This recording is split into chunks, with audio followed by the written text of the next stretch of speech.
So in this lecture, we will talk about memory. So in the previous set of lectures, we were talking about latches and flip-flops, registers. All those sequential elements had the ability to store bits of information. However, they were too much to store bits of information, as in the amount of logic gates that were involved to store one bit of information was more than what is required.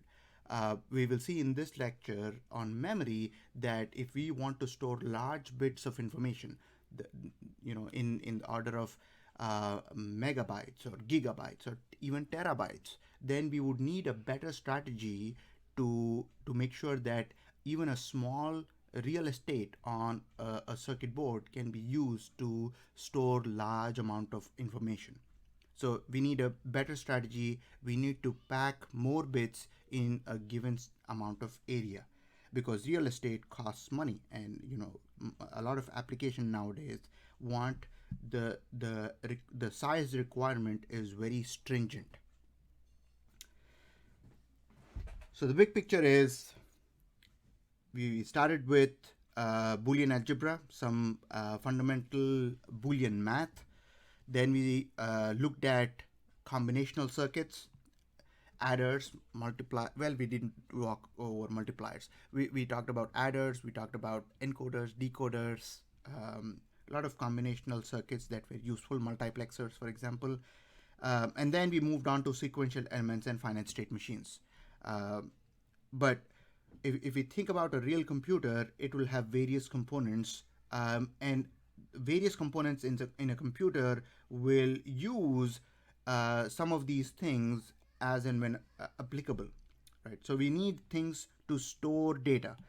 So I'm going to highlight this: things to store data. Why? Because, well, I need a hard drive. I need a hard drive to work on something and then be able to store it so that I can access it later. So I need that permanent storage. However, I also need RAM so that I can work on things in a very, very fast manner, like my primary memory. So either way, either RAM or a hard disk, I need the ability to store data for a real computer. I also need the ability to transform it, right? So for example, if you want to add two numbers, I am transforming that data. So I need maybe a arithmetic and logic unit to add numbers, and that's how I'm transforming data. The addition example is a very simplistic one, but you might be interested to do a lot more complicated operations on your data that you store. But that's what transform data means. Next one is you need to be able to move data between various components in your computer. So for example, if you are trying to work on addition of two numbers, and those two numbers are available in the memory of your computer, then you need to be able to move the data from the memory into the ALU, add those numbers, and then push the data back to the memory if that is what is desired at the end. So you need the ability to move data between these various components of a computer. Then store, transform, move, but the mastermind of all of these things is your control unit, and you will need something to control all these operations to go hand in hand. So the mastermind of all these operations, which is called the control unit in a real computer, which is a very, very big finite state machine essentially. And it moves from one state to the other. For example, I am transferring data now, that's one state. I am adding the numbers now, that's another state. And then it keeps going from one state to the other. So your control unit is a finite state machine.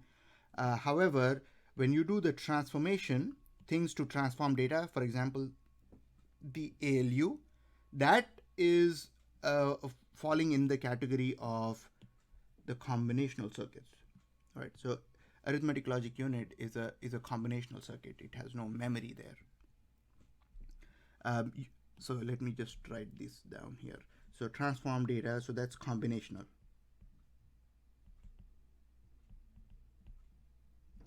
And things to move data between other things. What is that? We need buses to do that. Buses or maybe even wires. If you have just one bit, then wires will do. But in most cases, you will have many bits per entity. That would mean that you would need a bus to move data. So things to move data are buses or the wires. And in green, perhaps I can write control everything is going to be the control unit of the computer. And now we can talk about what this lecture is going to be about. Things to store data. We need memory to things to store data. So this could be RAM, this could be ROM, and this could be even a very, very slow hard disk. So there are various forms. Some are very fast, some are very slow. Some have a very large capacity, some have a very small capacity. You know, we will discuss some of these things, but memory in detailed is presented in a different course, which is Keno's ECSE 2660. So if you're interested more about memory and how you can make things fast and how you can use an operating system to make the best use of memory, then Keno's would be the course in which you can learn all of those fundamentals. Okay, let's move on here. What are the computer components? For storing data, we said we could use flip-flops, we could use registers, but that is a bit too much to store simple bits of information. So instead, we are going to use RAM or ROM and many other variants to store data. So this lecture is going to focus right here on this. And then we started talking about transforming data. What do you do? We have combinational logic, that is the arithmetic and logic unit. That's a big combinational circuit essentially. For moving data, we would need buses or simply wires to move data from one point to the other of a real computer. And we can also use the tri-state logic to make sure that many devices are able to share one common bus. The party line concept that we talked about earlier when we were talking about tri-state devices. Next, all right, let's see.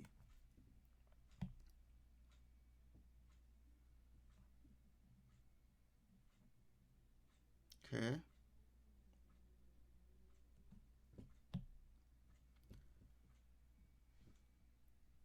All right.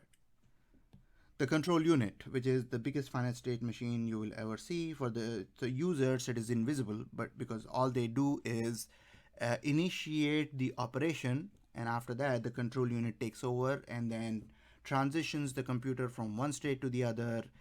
Eventually, it'll end with completing the operation that the user started. But all the movement of the states that is invisible to the user. Now, in this lecture, we are focusing on the thing that is highlighted in blue here: RAM, ROM, and many variants.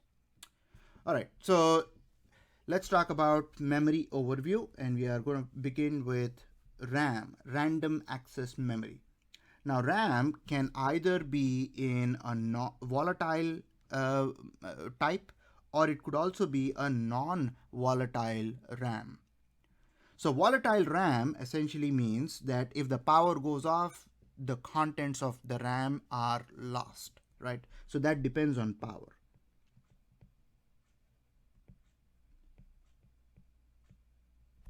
So most of the computers that we use today have volatile RAM.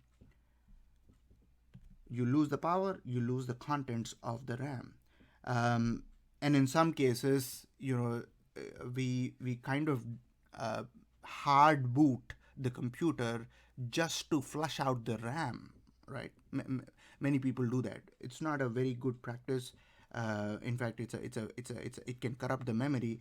But people do that. If things get very slow, things get clogged up in the RAM, then they essentially hard boot the computer to flush out the RAM.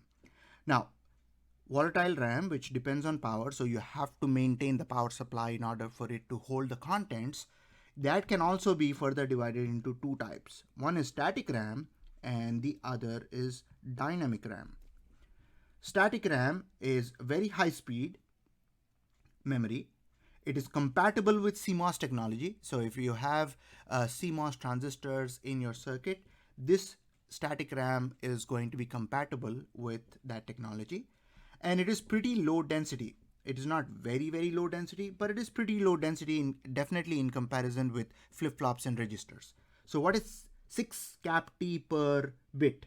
That essentially means this is, let's see,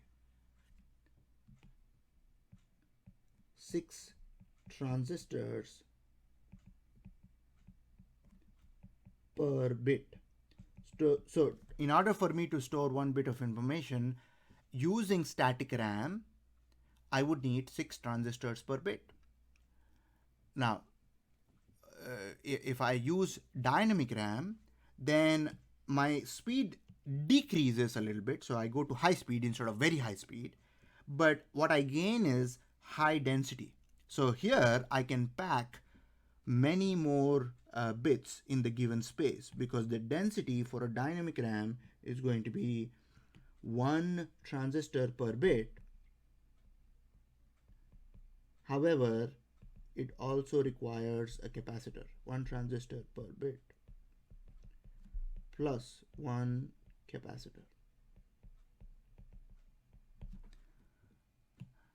The problem here is that it is not always compatible with CMOS technology, and because there is a capacitor at play, and that's where we are actually storing the data in the capacitor, a refresh operation would be required. Because if you don't hold the supply voltage for a capacitor, it's going to start discharging. So if you store a 1 and you remove that information, if you remove that 1 is going to discharge. That voltage is going to go keep decreasing with time. So it will need a refresh cycle to restore that 1. So next question is, all right, so dynamic RAM seems to be very efficient. It is doing things at 1 terabit per 1 transistor per bit. So it's very dense. Then why use static RAM at all? The only reason would be here to increase the speed a little bit. But more importantly, it is compatible with CMOS technology. So if you need that as your design element, if that is one of the specs for your design, then you would sacrifice the space and go with static RAM instead of dynamic RAM. We will take a look at both these volatile RAM variants in just a bit. Now, there is another type of RAM, which is non-volatile RAM, which means that it does not depend on power, doesn't depend on power.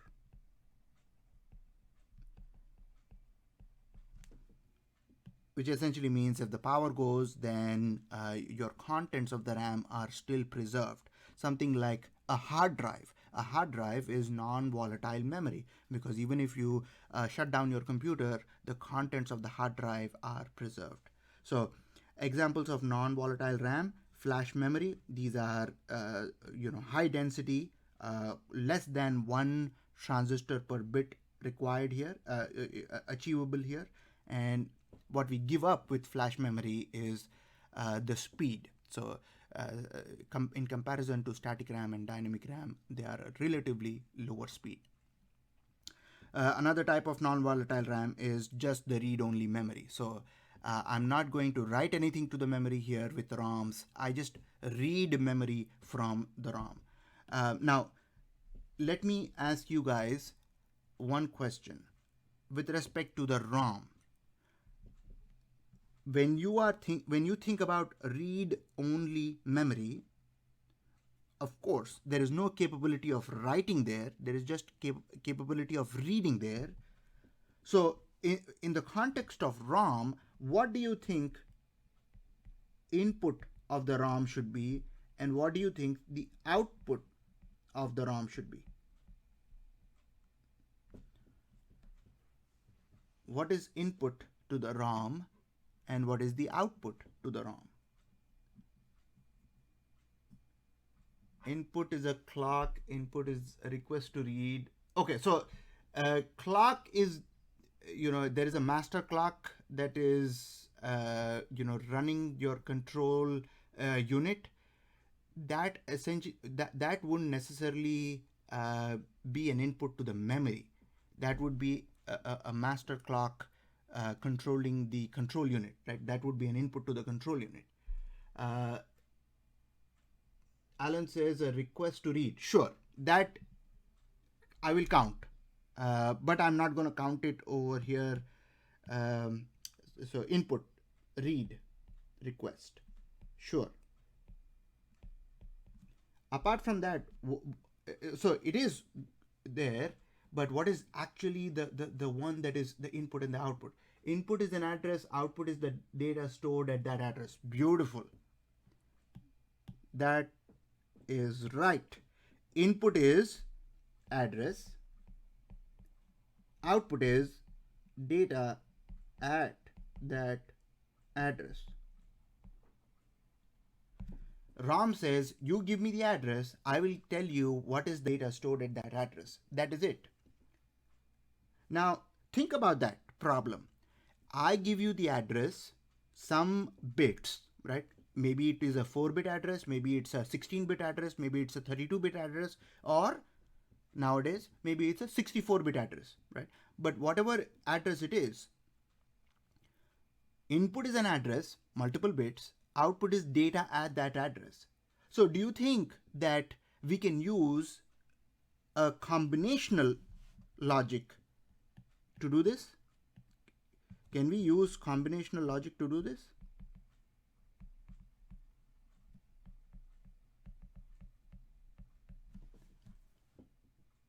Because that's a truth table, right? I don't need any sort of well, Alan says no, Michael also says no, but here, if the input is an address and the output is,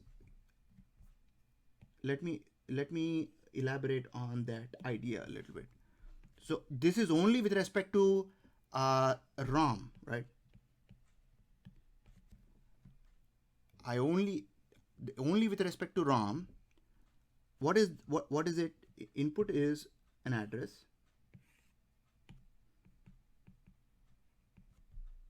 and output is the data at that address. So what if I say at the input address 0000, there is this 1 that is stored. At address 0001, there is a 0 that is stored. That at address 0010, input 1 is stored over there, and so on, right? So if you look at this table, this is simply a combinational logic truth table in which you can essentially express output as some relationship of inputs. So I should say output as a function of inputs.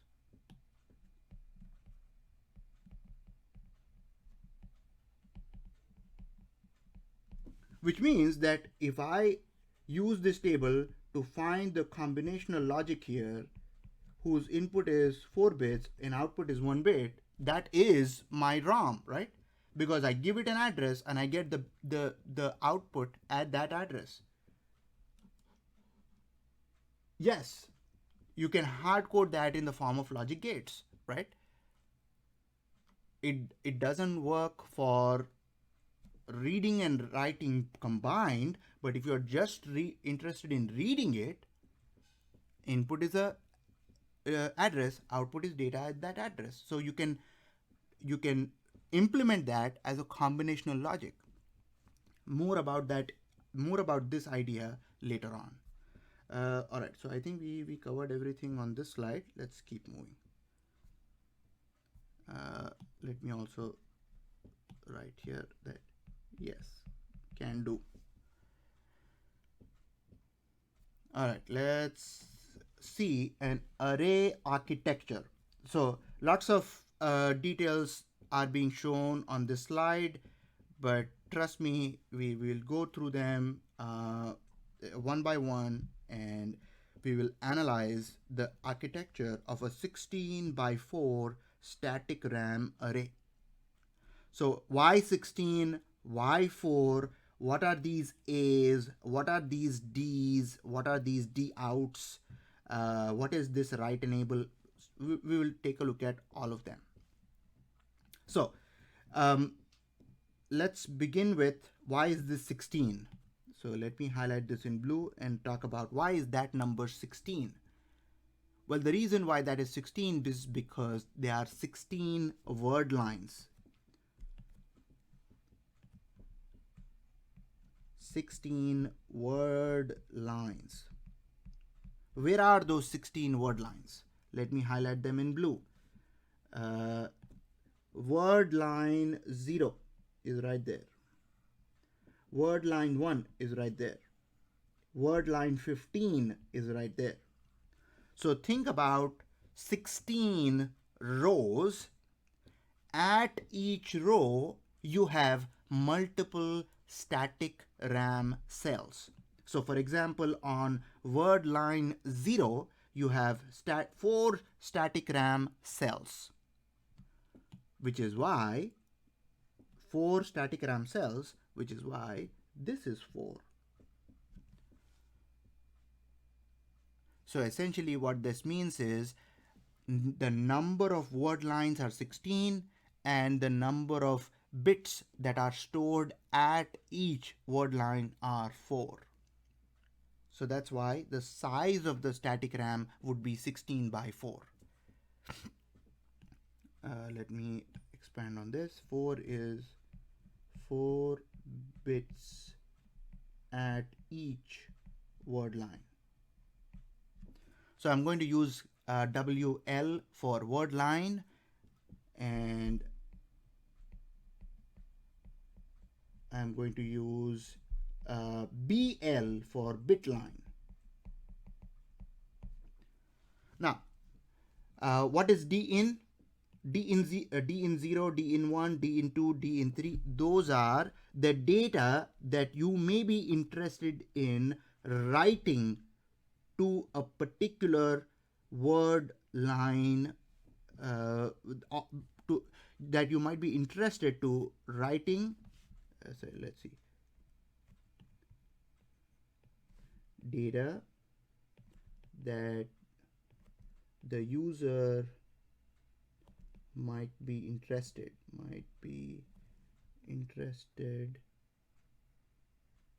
in writing to 4 SRAM cells of a particular word line. So because you have 16 word lines, the user can pick one particular word line and then be able to write an arbitrary D in 0, D in 1, D in 2, D in 3 data into those 4 static RAM cells. What is at the end here? Let me box that up and talk about this. What is that? D out should be the reading, right? One was the writing, this should be the reading. Data read from 4 static RAM cells of a particular word line. So tell me which address, right? You specify the address by mentioning 4 bits. Those 4 bits will correspond to one of those 16 word lines, and the output here is reading. So you get the 4 static RAM cell information that is present at that particular word line. So you are going to use the blue box here to write something and the red box here at the bottom to read something, right? That's your available output.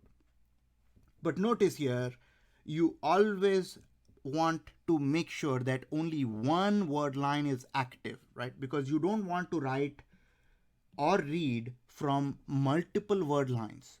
You want only one word line out of those 16. You only want one word line to be active at any given time. And who is going to help us with that? Our very dear friend, a decoder, is going to help with that. The decoder is going to take the responsibility of activating only one word line at any given time. So give me a 4-bit address. So let's say we give it a address of 1 here, 0 here, 0 here, 0 here, right? Notice there is a significance, right? A0 is the least significant bit of the address. A3 is the most significant bit of the address. So if my input is 1000, tell me which word line is going to be active.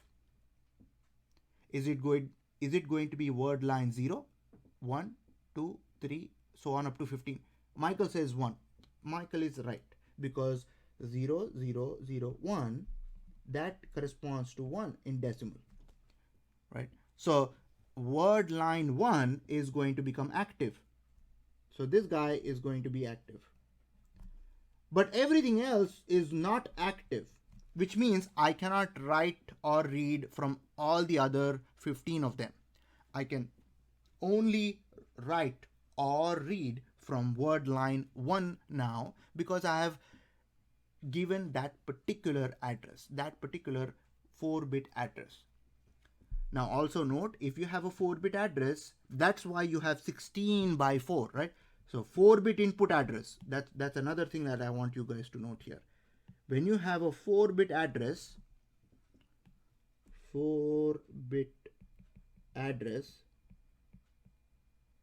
then that is 2 raised to 4 is also your 16, right? So that's how you can find the size of your memory. 2 raised to the number of bits of the address by the number of bits that are stored at each address, right? So that's, let us write this. Size of RAM, right? Or ROM as well. It's the same thing. If you can say number of word lines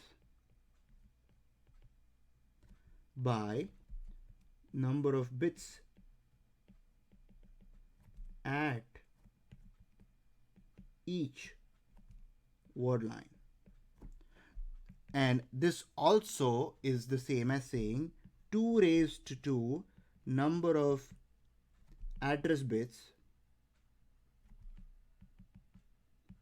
by number of data bits at each address location, right? So at each address location, in our example, you had 4 bits because you had 4 static RAM cells at each of those 16 word lines. So this became 4 for the previous example. And number of address bits were A0, A1, A2, A3. So number of address bits were 4. So this became 2 raised to 4 by 4, right?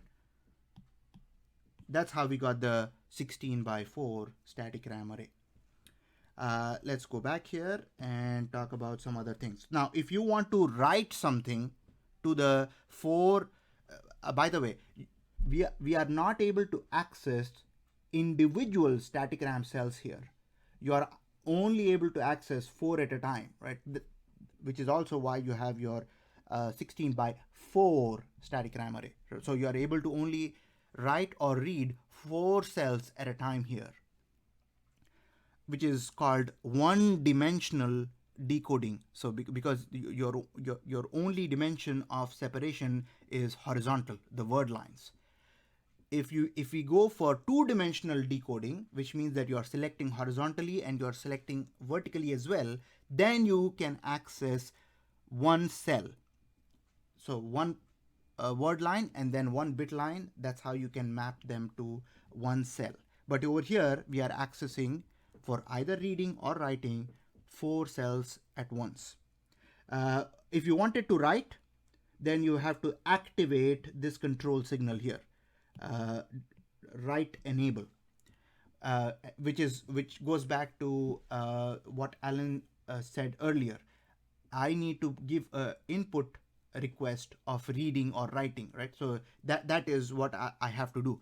I have to enable the write. When I enable the write, then all these write drivers make sure that we are able to take the input of D in 0, 1, 2, 3 and are able to provide that with enough pre-charge to those static RAM cells. So that's your role of the write drivers. And on the other end, we also need the sensing amplifiers to sense the contents of each of those static RAM cells when we are reading, and then that's how we get our D out 0, 1, 2, and 3. So let's see. I want to write. So here I want to write. My goal is I want to write C. I want to write C in hex at address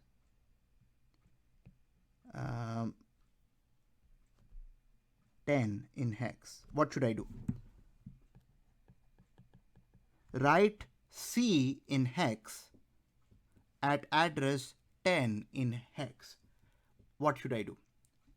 So let's start with address. What should I make A0, A1, A2, A3?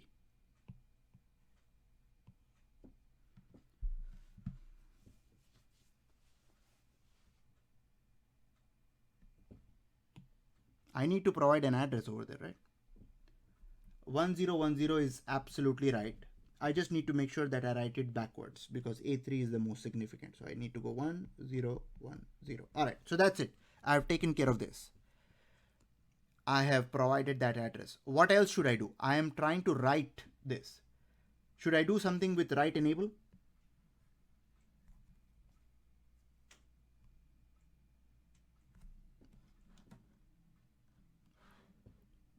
Should I do something with write enable, you guys? Make that 1 maybe, or make it active, right? When I make that active, that's when I can write things because I'm interested in writing here. So I have to make that active next.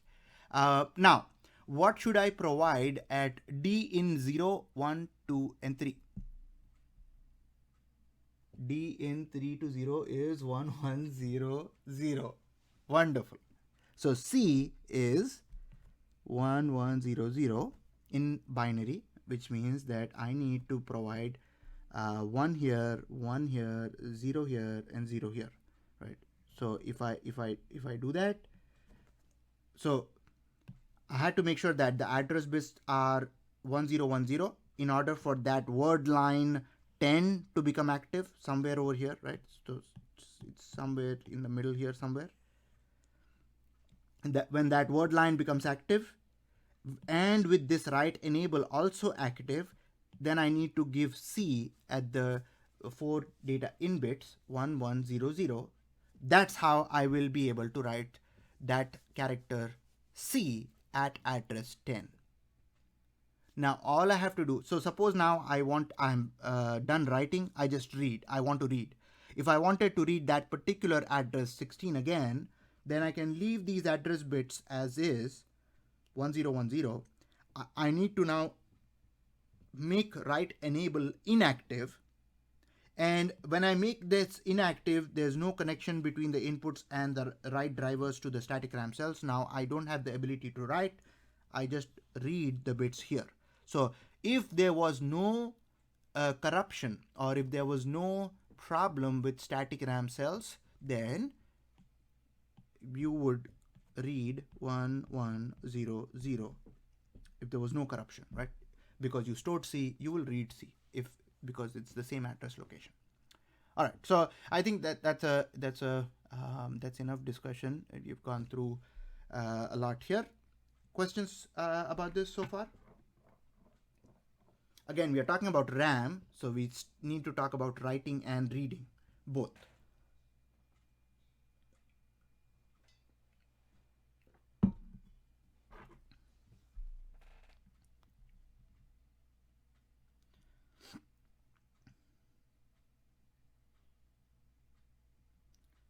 All right, so now I'm going to zoom in to each static RAM cell here because I really want to know what is inside each of these cells. But before I do that, try to take a look at some of the things that we took for granted right now. One was, you see these two red lines, there are two of them functioning as inputs to the static RAM cell. Why are they two? When I'm storing only one bit over there, why are they two? So that's question one.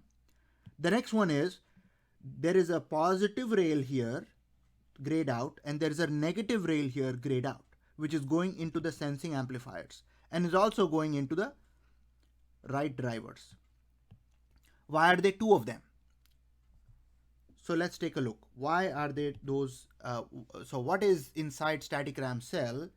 And we'll try to also answer, why is there a wire for the positive rail and then there is a wire on the negative side as well? Why are there two of them when we are just interested in one bit of information? So there should only be one wire. Why are there two? So that's the next thing that we are going to answer. Before we go there, I just want to mention that our goal while designing memories should be to have a small memory cell. We want to pack as much information as possible in a given amount of area. So 6 transistors for static RAM cell. We can go on to discuss 3 transistors for a dynamic RAM cell. And what's even better in terms of space efficiency is 1 transistor for DRAM cell. So that's what we are going to do. We are going to start with 6 transistors discussion and then move to a 1 transistor DRAM cell, because that's going to give you the best density, high density memories, so that you can pack more bits per given area. Now, we were talking about static RAM. We looked at 16 by 4 static RAM array. Now we are zooming inside each cell and looking at the 6 transistors that should make up each static RAM cell. Right. So there were many of them. How many were there? 16 times 4. Those many number of static RAM cells were there in the previous array architecture picture. Now we are zooming into one of them and taking a look at, first of all, right off the bat, you notice the lines, right? You see, I was talking about why are there 2 lines? One was for plus, one was going to negative. Why was that? Because now you see that one is actually being used for the bit and the other is actually being used as the complement of the bit. So both true and complement versions of the bit are part of this static RAM cell. So we can call this guy BL, bit line, and this would be bit line underscore C, the complemented version. And the horizontal axis was what? Word line, right? We said word line, there were 16 of them. This is, one of them being highlighted here in blue. So from the top, there were 2 red connections earlier, right? Let me see. So that was the word line, that is horizontal. But from that word line, there were 2 red connections to each static RAM cell. Where are they? Right here. Where is it? Right here. So those are actually controlling the state of the NMOS transistors here. So where are the NMOS transistors? Right here. So you have this guy and this guy. Those are 2 NMOS transistors.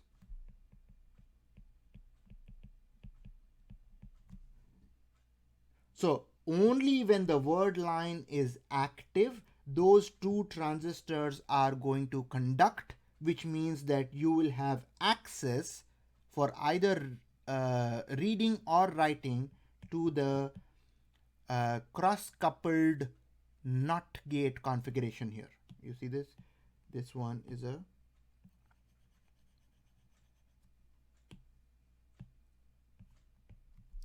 cross-coupled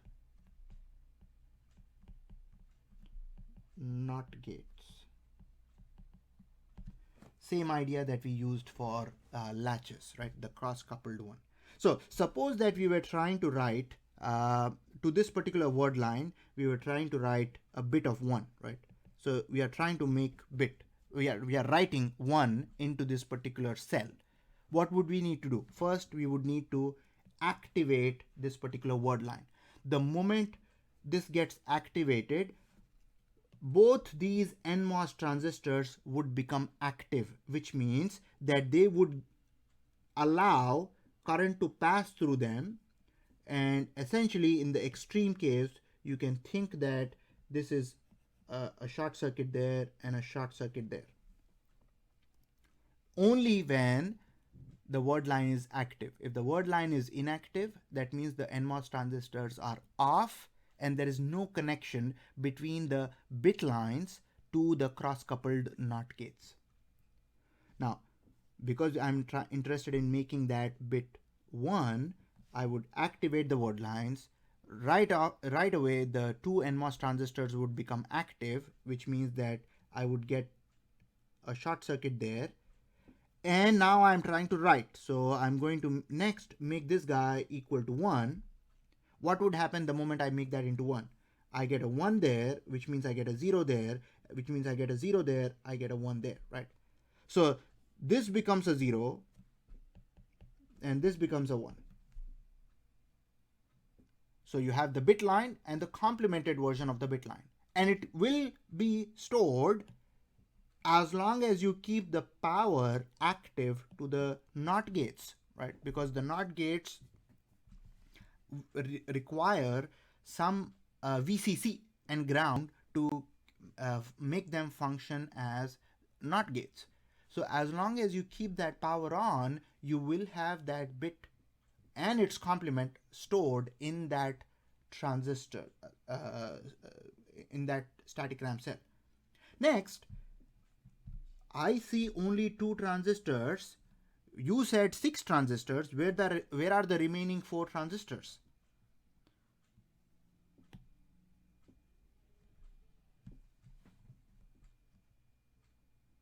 The inverters, absolutely right. So the CMOS NOT gate is input comes in, breaks off into one PMOS and one NMOS, ground +5. This is your output, input here, output there. So each NOT gate requires one NMOS transistor, one PMOS transistor. You have 2 NOT gates, so that is 4 transistors. On top of that, you have 2 NMOS transistors giving you access to the NOT gates, so that in total is 6 transistors. 4 of them are NMOS, 2 of them are PMOS. Now, I hope with this you see the reason why static RAM is compatible with CMOS technology, because all we are using here are NMOS transistors and PMOS transistors. So all the voltage levels are consistent with what we have for CMOS technology, which is why static RAMs that are based on 6 transistor configuration, that's consistent with CMOS. So it's compatible with CMOS. Yes, it is in the NOT gate, yes. So now let's take a look at this. What are we using for read and write? Well, we are using the same port, bit and bit complement. The same port is being used for reading as well as writing to that static RAM cell. There is one word line and 2 bit lines. Bit line and its complement, and there is a 1 word line giving you access to that cell. The bit lines are the lines that carry the data. In this case, we made them, we made the bit 1, which consequently meant that bit line complement would become a 0, and those bit lines that are highlighted in yellow are the wires that are carrying the data. So that's how you would store and read 1 bit using 6 transistors in a SRAM cell. Questions here?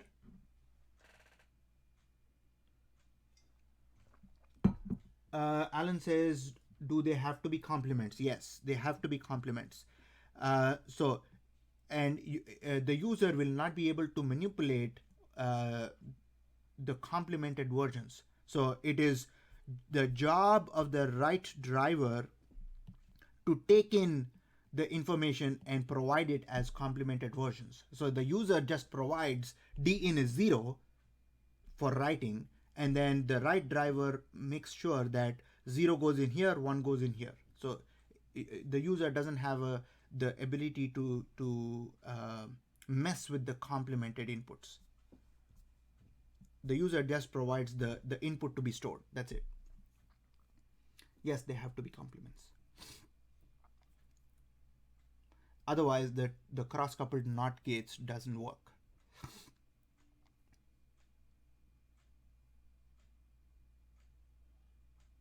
Other questions?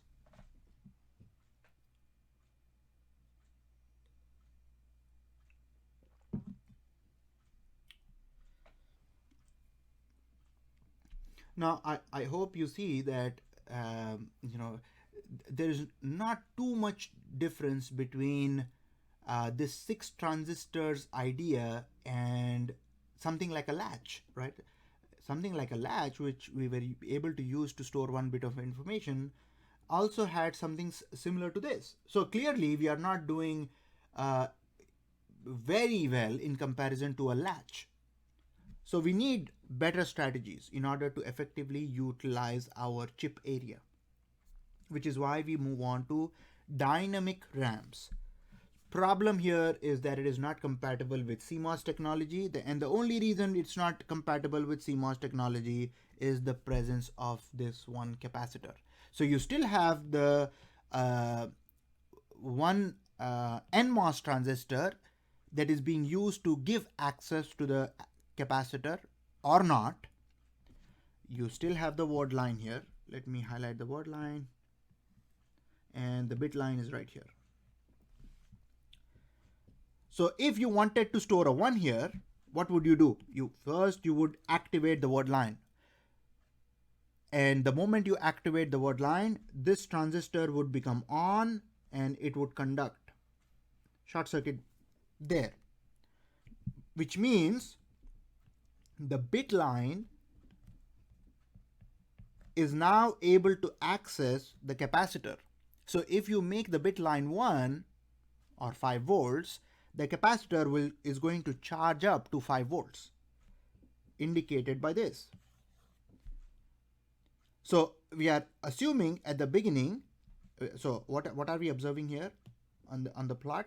The x-axis is time and the y-axis is voltage of the capacitor.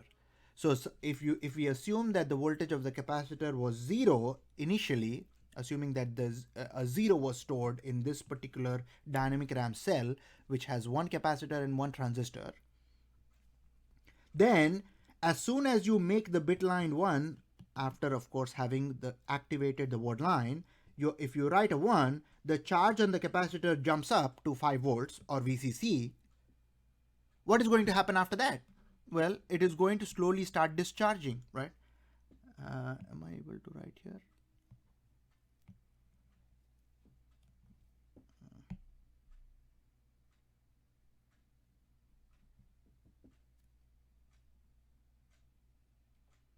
Do you guys see this moving, or is it stuck on your end?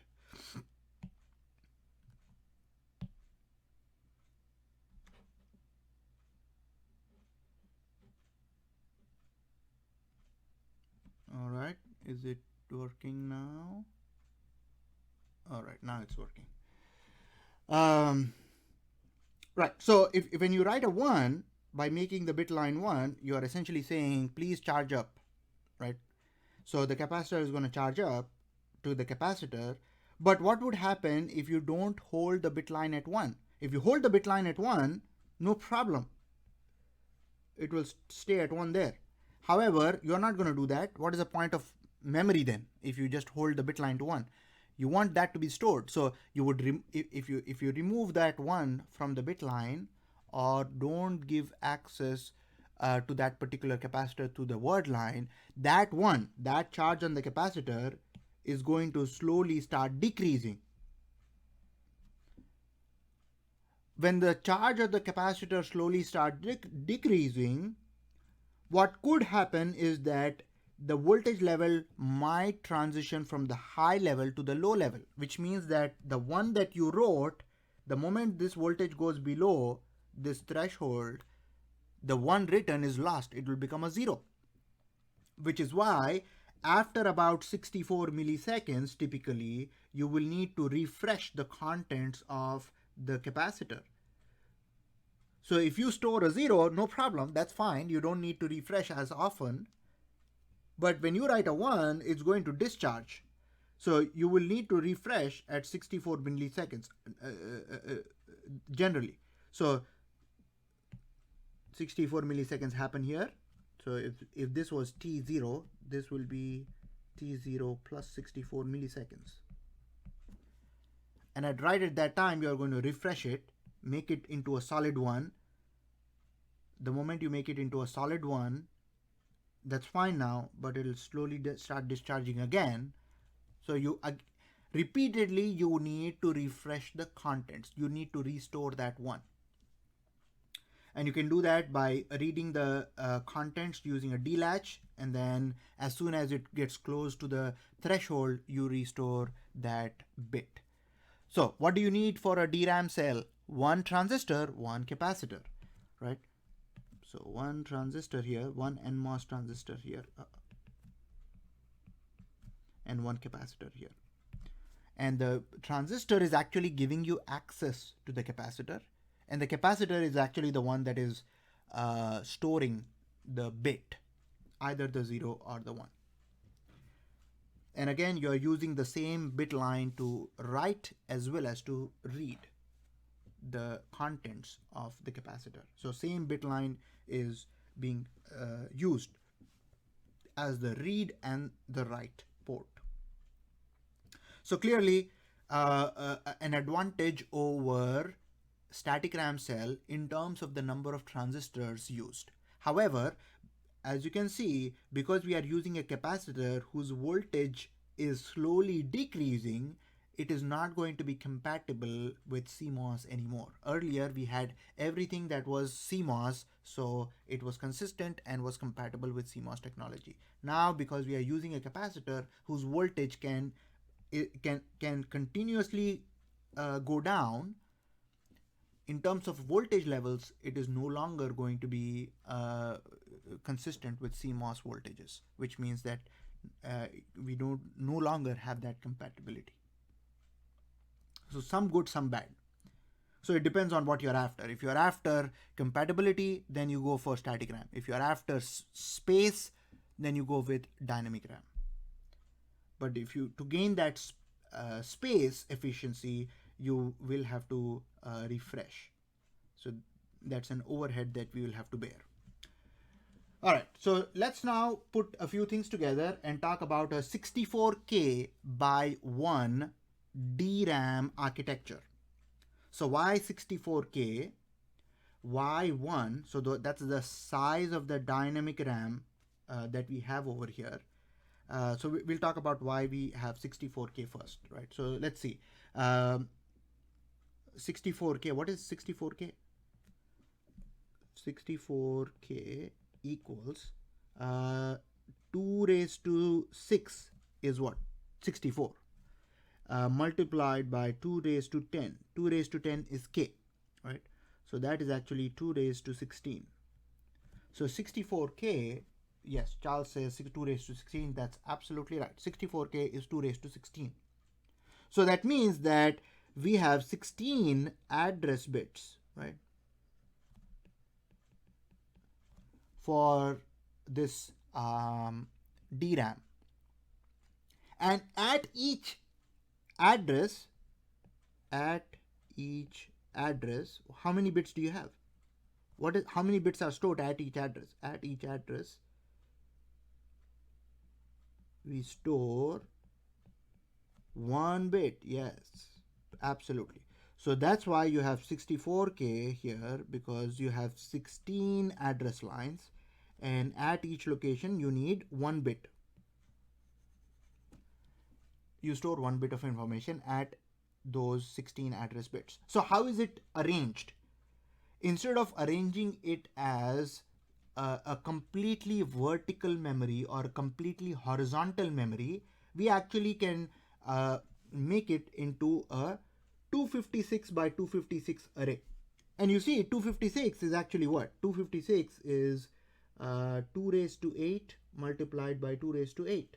So it's still 2 raised to 16. You still have the same amount of memory space as was desired. 2 raised to 16 here, 2 raised to 16 here. However, those 16 address bits are being split up into 8 row addresses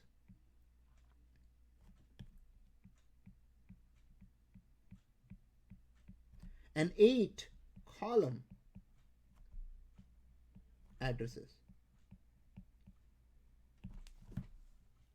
So you have 8 bits. So next I'm going to point out where are those row addresses coming from. You see 2 raised to 8.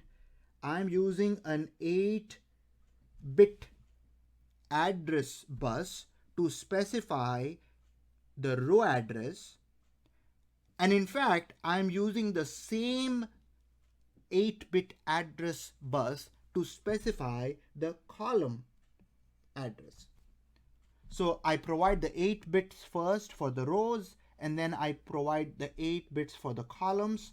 That is how I select that one particular bit.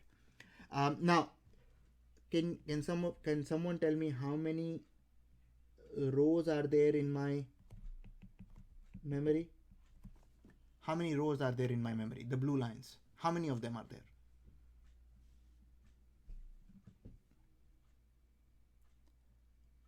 Two raised to 8 is right. 256. So I've got 256 rows here, and using the same logic, I have 256 columns here, right?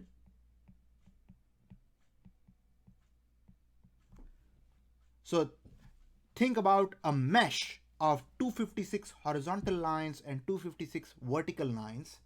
You provide which row you are accessing using an 8-bit address. You also use the same 8-bit address bus to provide information about which column you are trying to access. One row and one column will intersect at one point, right? So let's suppose we think about this particular row and this particular column, right? That is one bit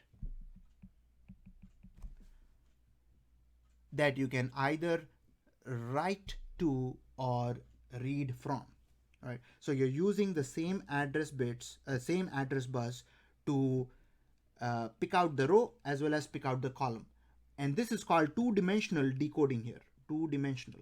Why is it two-dimensional? Because you are decoding rows as well as columns. You are selecting one row and one column. So it's two-dimensional decoding. And whenever you have two-dimensional decoding, you will have only one bit of information that you can either read or write to that particular location. Next, because I am using the same address bus to do both the rows as well as the column addresses, and because of that, I need control signals to activate the rows and activate the columns. So RAS, so this guy, let me use pink and this. Ay, come on.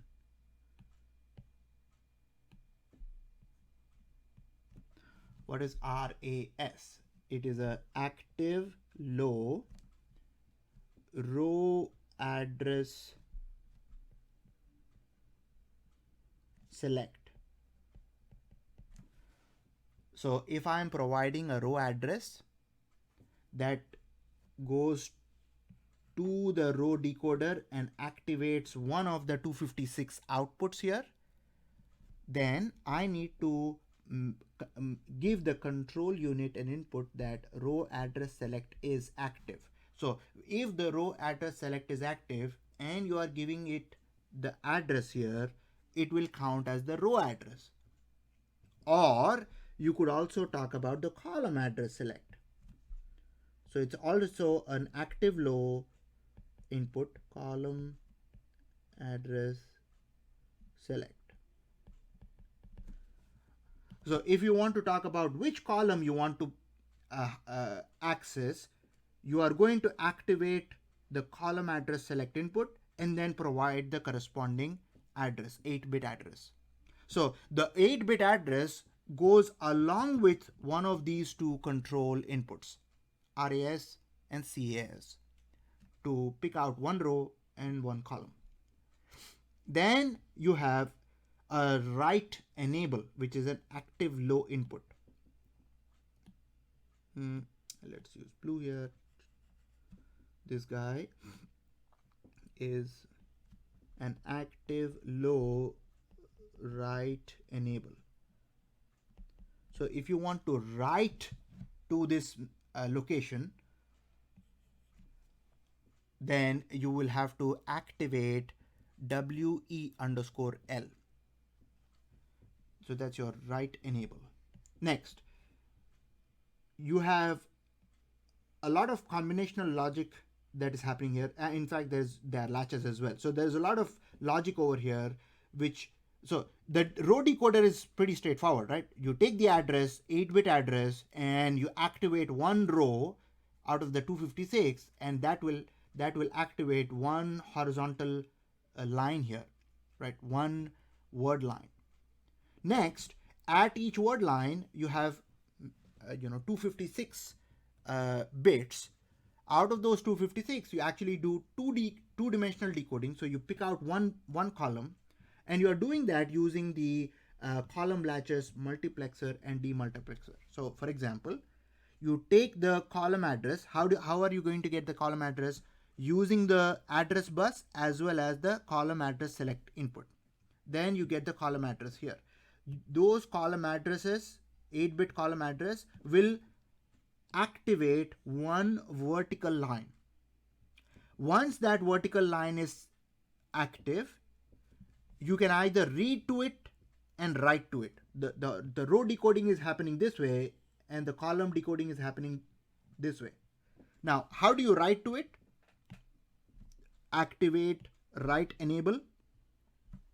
Provide the data that you are trying to write at this D in input. So that D in input will, using a demultiplexer, becomes available to all these 256 columns.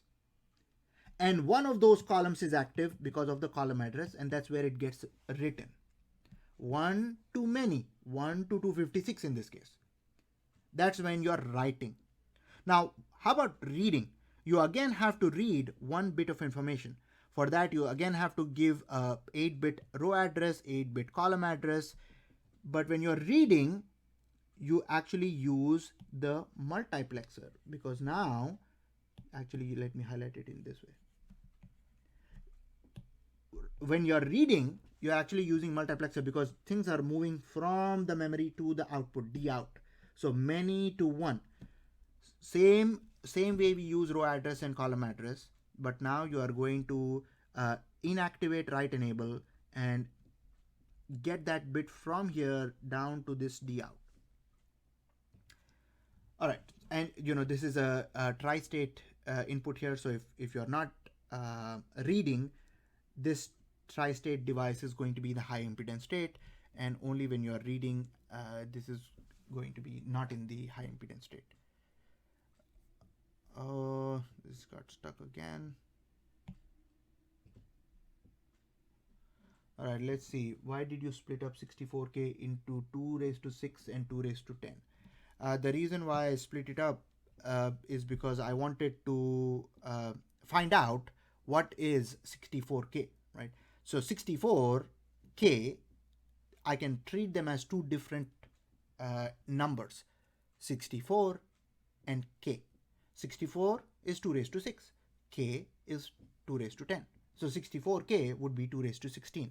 I did that to find out how many address bits. All right. So we were talking about this 64k by 1 DRAM architecture by using an 8-bit address bus that we are using to select one row and one column. Right. So we are using the same address bus to select one of the 256 rows here and to select one of the 256 columns here. To select one of the rows, we have the row decoder, and to select one of the columns, we have the column addresses going into the column latches to select one out of the 256 columns here. And using D in and D out, along with the demultiplexer and the multiplexer, we can write to that one bit the location and read from that bit location. Questions here. I remember the last question was, why did you write 64k as 2 raised to 6 times 2 raised to 10? And I think I answered that, but I just want to touch on that again. I wrote it that way because it is easier for me to find out how many bits are in 64k, right? So 64 is 2 raised to 6, k is 2 raised to 10. So when you multiply that, it is 2 raised to 16, which tells me that it is going to have a 16-bit address. 8 of those address bits are reserved for row selection. 8 of those address bits are reserved for column selection. That's how I do the two-dimensional decoding for this architecture.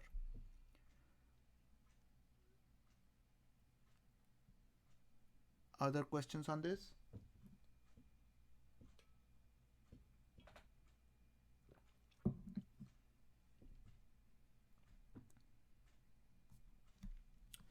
All right, now let's come on to move on to the next topic here, which is read-only memories. And when we were initially talking about read-only memories, I mentioned an idea about a ROM being a combinational circuit, right? So essentially a truth table lookup. So you give me an address as the input, and I will tell you what is data at that address as the outputs. So if I can essentially design any combinational logic, you give it an address as the input, I will tell you what is at that address and by using a truth table lookup. So we talked about this idea a little bit ago. And where are those ROMs used? Well, if you can put your boot on the ROMs for personal computer, and actually if you guys have noticed, there is a default bit file that is stored on your FPGA boards that is actually stored on the onboard ROM. It's a programmable ROM, but it is a ROM on your Basis 3 board. So here I have a combinational logic circuit, right? So on the top left of this slide, you have a combinational logic circuit. And if you think of the inputs as the addresses, so here you have I0, I1, and POL, polarity, and you're treating those inputs as address bit 0, address bit 1, address bit 2. So they are 3-bit addresses, and there are 4 outputs here. Those are essentially what is stored at that address, right? So the moment you take a look at the number of address bits and the number of data bits, you right away know the size of this ROM. Right. So right away you know that the size of the ROM is 8 by 4. Why 8? It is going to be 8 because you have 3 bits that you need to point out each address location. A0, A1, A2, those are your inputs to the combinational logic circuit. So because you have 3 bits, 3 address bits, you have essentially 8 word lines, right? 8 word lines, and so on. And at each word line, you have 4 bits stored. D0, D1, D2, D3. Now clearly, if you have a logic circuit like this, because you know the behavior of NOT gates and you know the behavior of AND gates and you know the behavior of exclusive OR gates, you could fill out this truth table. You could very easily fill out this truth table. You would have A0, A1, A2 as the inputs, and you would track the inputs down to the outputs, and you would be able to write all the 4 outputs, D0, D1, D2, D3. And once you have those, you can think of it as a 8x4 ROM. You're only reading it. You give it the input, I0, I1 polarity, which is effectively working as the 3-bit address, and out comes the 4-bit string that is stored at that particular address. So for example, if I said, what is stored at address location 5, right? What is stored at address location 5? So my addresses can go from 000 all the way to 111. So in decimal, that would mean 0 through 7. I'm saying what is located at address number 5. So 5 is going to be 101 in binary, which means that you are going to put this as 1, this as, let us use something else. Let's not use 5 because it's very symmetric. Let's use 6. So it's 110 in binary. So A2 is 1, A1 is 1, A0 is 0 here, which means this guy is 1, this guy is 1, this guy is 0 here. You would track it down to the outputs. And because we have already filled out this table, we know that it corresponds to that particular row. And at that particular row, you have D3 to be 0 and 1 and 0 and 0, right? So that would be what? That would be 4. So you would say 4 is stored at, so 4 in hex, which is also 4 in decimal, is stored at address location 6. And if you actually you read out the entire truth table, you can see that at addresses 0 through 7, all of them, you have 1110 E, 1101 D, 1011 B, 0111 7, 0011 1, 2, 4, and 8. Those are the things that are stored at addresses 0 through 7. Right. So for example, if you can give me any address from 0 to 7, and I will tell you what is stored at that address. And that is essentially what the function of a ROM is. Input is an address, output is data at that address. So that's how we can design an 8x4 ROM using a combinational logic circuit, right? So you can do that by arranging inputs as addresses and outputs as the data at that address. Now, clearly, now you cannot change, right? Like ROM is done. This is not something that you can keep changing. If you change what is stored at these addresses, all of this logic will change, which means that it will be a different ROM. So if you are given the addresses and the data that is supposed to be stored at that address, using that, you design the combinational logic circuit. And once it is done, that's it. That's your ROM. Now you can power it off and then power it back on. When you power it back on, because the connections between the logic gates are set, are predetermined, even if you switch off the gates and then switch them back on, the connections remain there, remain the same. So that is why you can think of ROM as that non-volatile memory, right? Because even if the contents goes away, the connections of this combinational circuit between the gates remain as is. Questions about this example?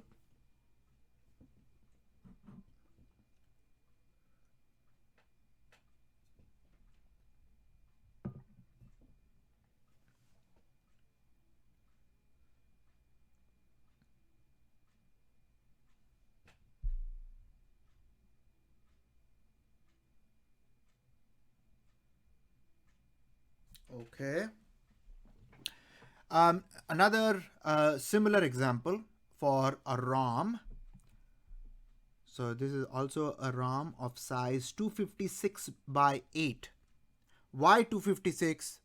Why 8?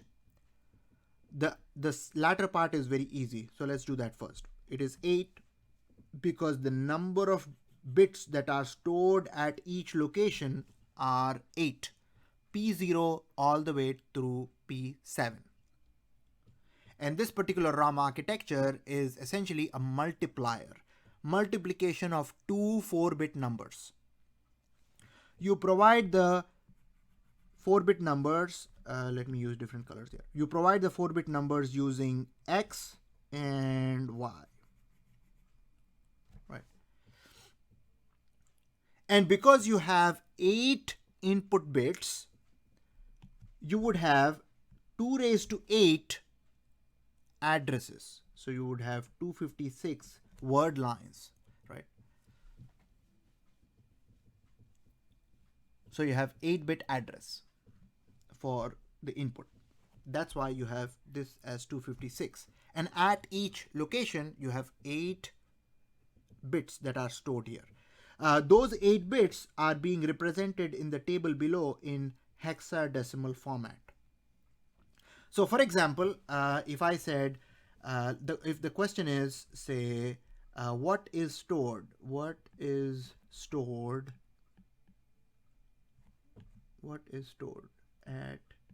at, can someone volunteer and give me 2 hex digits, one for multiplier and one for the multiplicand?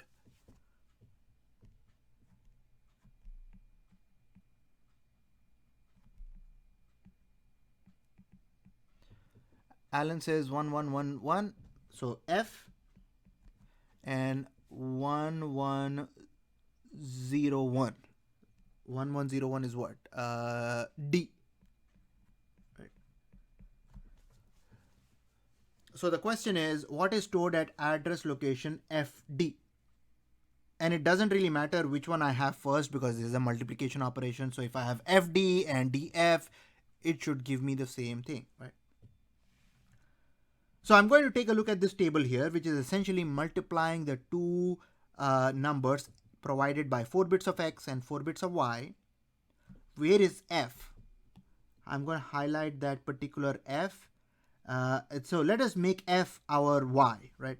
So let's make this F our Y here. So where is that F? It's right here. And for D, I'm going to use blue, X. Where is that? D is right here. So what is stored at FD? The cross point is what? C3, right? So you would say C3 is stored, the answer here is C3 in hex, of course, is stored at location FD, which C3 is what? 11000011, right? So an 8-bit data output. You give me the address, I will tell you what is that address. You gave me the address FD, I told you that 11000011 is stored at that address. Notice because this is a multiplier, you know, things should be symmetric, right? So if I did, let's see, at the top, I'm going to select, instead of FD, you have DF, say. So what would be DF? D is right here, and F is right here. And as you can see, even that guy is C3 there, right? So if you multiply F and D or D and F, you get the same thing, C3. Can we validate this? FD, C3, does it make sense? Like, you know, how can I validate this quickly? I can take F as 1111 and D as 1101. What is F in decimal? 15. What is D in decimal? It would be 13. I can multiply 13 and 15 together. What do I get? So if I did 15 times 10, I would get 150. 15 times 3 would be 45, right? So it would be 195 in decimal. Now, 195 in decimal, I need to convert back to hex. How do I convert 195 back to hex? I would divide it by 16, right? So if I divide it by 16, let me use a calculator here. Let me show you guys right here, right? I might have conversions directly here, but let's see. 195 in decimal. So 195 divided by 16. What do I have? 12. So 12 goes here. What do I have remaining? So if I did 195 times 12, 16 times 12, 192 minus 195, so that is 3 is the remainder, right? So 12 equals C, and that is 3. So C3 checks out.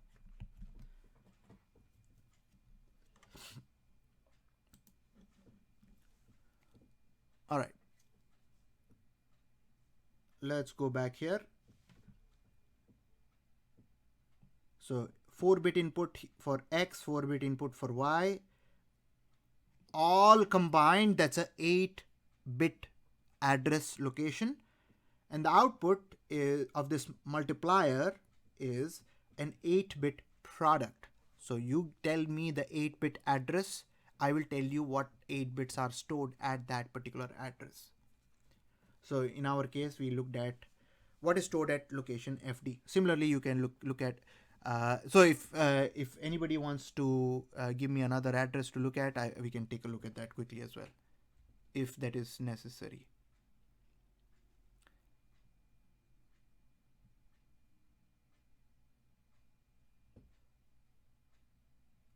All right, let's keep moving.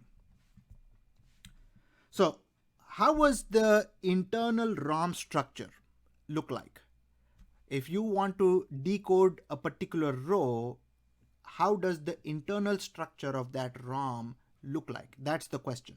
So for example, if you have a 3-bit address here, you have a 3-bit address location here that goes into a row decoder used by, we are implementing the row decoder using a 3 to 8 decoder here. So if you give it a particular sequence of 3 address bits, provided that it is enabled, G1 is connected to high, G2A and G2B, those active low enables are connected to ground, so it is enabled, of course. We don't have to worry about that anymore. Now once you give it A2, A1, A0, the 3-bit address location, it should tell you what is stored at that location. So for example, if your input is 101, can someone tell me which row is going to be active? 101 is 5. If 101 is 5, row 5 is going to become active and everything else is going to be inactive. And the outputs of 74x138 are active low, which means row 5 is going to be low and everything else is going to be high. Now, notice that there are diodes at particular locations and there are no diodes at some other locations, right? So let's see what happens. If this is low, what is going to happen? Row 5 is connected here, right? And we made that low. On the other side of this diode, you have high connected to it. When you have the positive terminal of the diode connected to high voltage and the cathode, the negative terminal of the diode connected to low, the diode will conduct. So that means that it is going to be a conducting diode, which means that that particular cross connection is going to be a short circuit, right? That is going to be a connection there. What does that mean? If this is connected to that, what does that mean? That means that if this is low, this point is going to be low. And if that is low, you are going into 4 inverters over here. Everything else is high, right? Because you see this is high because this is connected directly to 5 volts. This is high because it's connected directly to 5 volts. This is high because this is connected directly to 5 volts. All of those highs will become 0 and 1 and 0 and 1, 0. Where is that, right? When the input is 101, the output is 0, 0, 1, 0. Where did you see that? We saw that right here.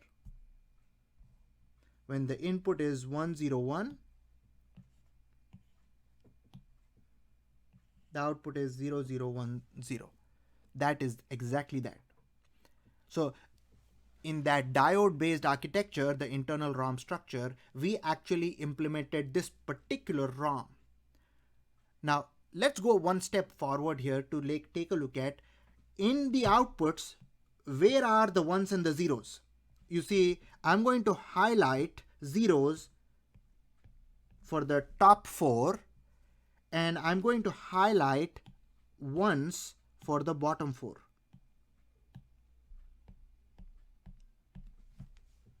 Right? For the top 4, only those 4 are, this is effectively what?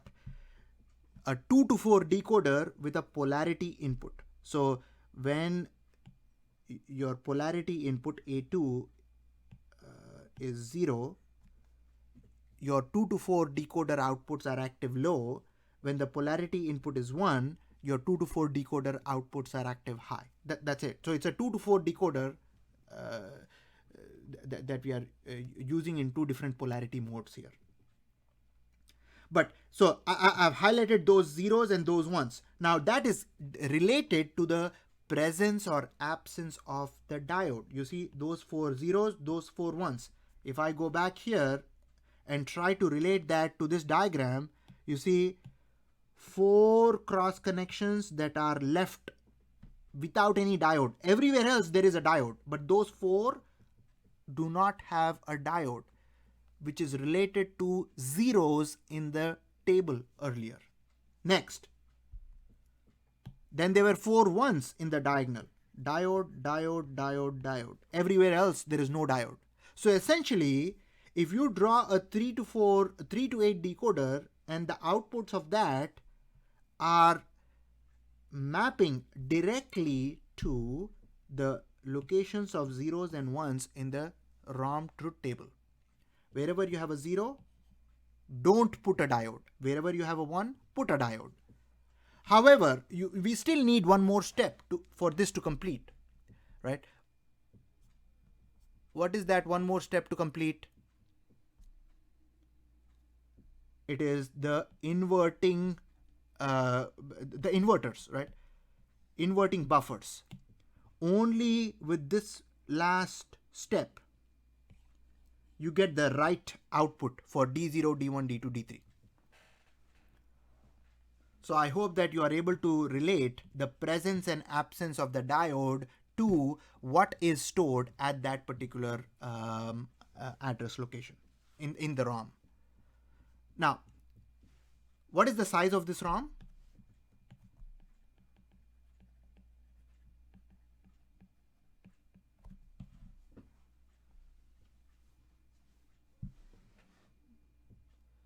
Size of this ROM, guys.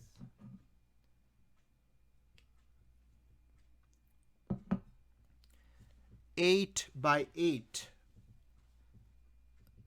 So the first 8 is correct because it is 2 raised to 3 and you have 3 bits. So 2 raised to 3, that's 8. That's good. How many outputs do you have? What is stored at each location? 8 by 1. 4, yes, because you have 4 outputs, right? D0, D1, D2, D3. So at each location, you have 4 bits stored. So 8 addresses, at each address, you have 4 bits stored. So 8 by 4 is the size of this ROM. To answer such questions, you need to look at how many bits do you have for addresses. If you have 3 bits for address, then you need to do 2 raised to 3. Right? That would be 8 different address locations. Then you talk about, if I give it 3 bits at the input, how many bits do I read at the output? If you read four bits, those many bits are stored at that location. Okay, let's move on to a two-dimensional decoding here. So the moment you see two-dimensional decoding, we know that only one bit, D0, is going to be able to read. So this is a two-dimensional decoding ROM. Let's start with the same question. What is the size of this ROM?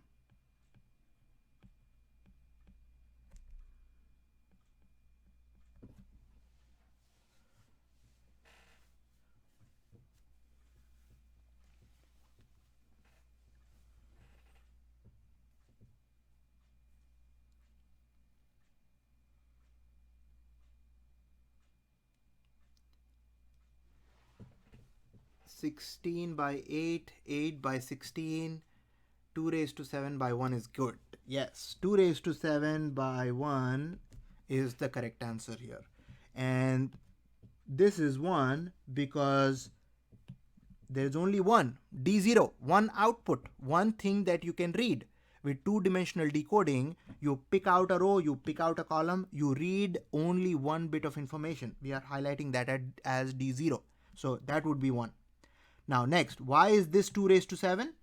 Because you have 3 bits to select one of the rows and 4 bits to select one of the columns. So in total, you are providing a 7-bit address location. So 2 raised to 7 by 1, which essentially is 128 by 1, is the correct answer here. So whenever you have a size question, try to answer how many bits are you being used for address, how many bits are being read when I provide an address. So let's do another. Next question is this. What is stored at this address? What is stored? And this is ROM because I'm only reading, right? I'm the cross connections that are essentially the diodes that are already there. They are already present. So I'm just reading. This is a ROM. So what is stored at address location? Let me see. 1011 011. That's my address. So address is from most significant down to least significant. I have 110, then A3, A2, A1, A0, right? So if I can write this in hex, it would mean 6D, right? That's 6D. What is stored at 6D? Suppose that is the question, right? Let's do the simple one first. Let us do the row decoding first. Because you know that A4, A5, A6 are 0, 1, 1, tell me which output is going to be active out of these 8. All right, you guys are saying 1 is stored, but I want to get to that slowly. Alex says 6. Yes, absolutely right. So 6 is going to be active. That means that this is going to be active. You pick that out. Next, let's do the column decoding now. A3 is 1, A2 is 1, A1 is 0, A0 is 1. Which particular column is going to be active now out of these 16? 13. Okay, why is this 13? Because 1101 equals 13 in decimal. So 13 would be active. Let us show that right here, right? Now, 13 is active, 6 is active. So I'm going to take a look at this. Here you have 5 volts and you're trying to see whether there is a diode at that particular cross connection or not. So I'm going to highlight the diode with this. Clearly, there is a diode present. So when there is a diode present, because you have activated that particular column and that particular row, your diode is now conducting. which means that this is going to be low here. After the bubble, it becomes a high there, and D0 hence would read a 1. So you guys answered correctly earlier, right? So you are essentially looking at presence or absence of the diode. If there is a diode present at that cross point, your output will be a 1. If there is no diode, then the output will be 0, right? Very, very simple to figure this out. Questions about this example?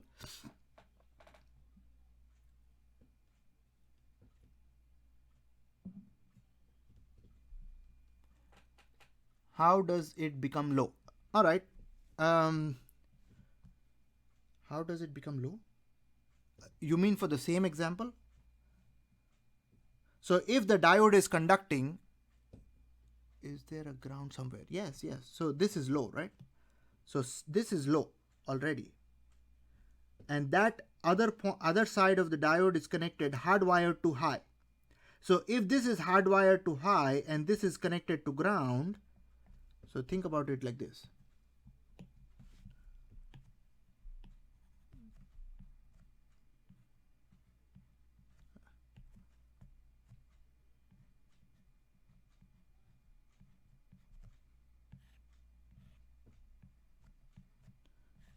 If this is low and this is high, when this is conducting, when the diode is conducting, what do you have? You have these two connected, right? So that means that if this is low potential, and this is also should be low potential, so that means that all 5 volts are across the resistor there. If this is low, that's what is going down to the multiplexer. If there is a diode, then this potential and this potential will be the same. If there is no diode, then this will be high because that is high.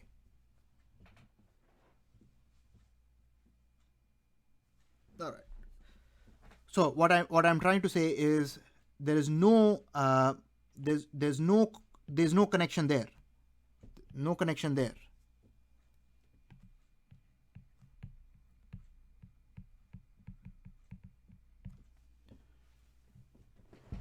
There is only a possibility of connection here.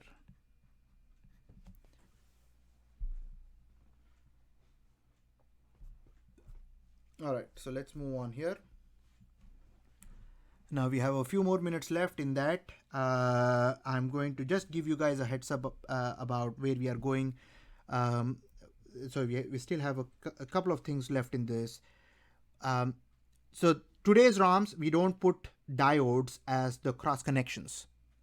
To store a 1 or to store a 0, you don't put diodes.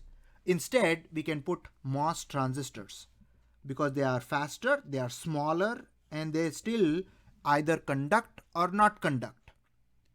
So the bottom line is still the same. Wherever you want to store a 1, you put a MOS transistor there. Wherever you want a 0, you remove the MOS transistor there. And then the outputs will go to the inverting output buffers just as we did earlier. And then the address inputs get decoded by a decoder, a row decoder in this case. So everything else is exactly the same as the architecture here. The only difference in today's ROMs is that instead of using diodes to provide that cross connection, we have MOS transistors. So whenever a particular word line is active, you activate those transistors. You make those transistors on, right? That's the only only alternative to save space. So that's how we can go to higher ROM sizes, 1 megabyte or larger. Now, I'm going to take. Well, let's stop over here and we'll revisit this NOR based ROM and NAND based ROM when we come back. All right, I'm going to stop recording here.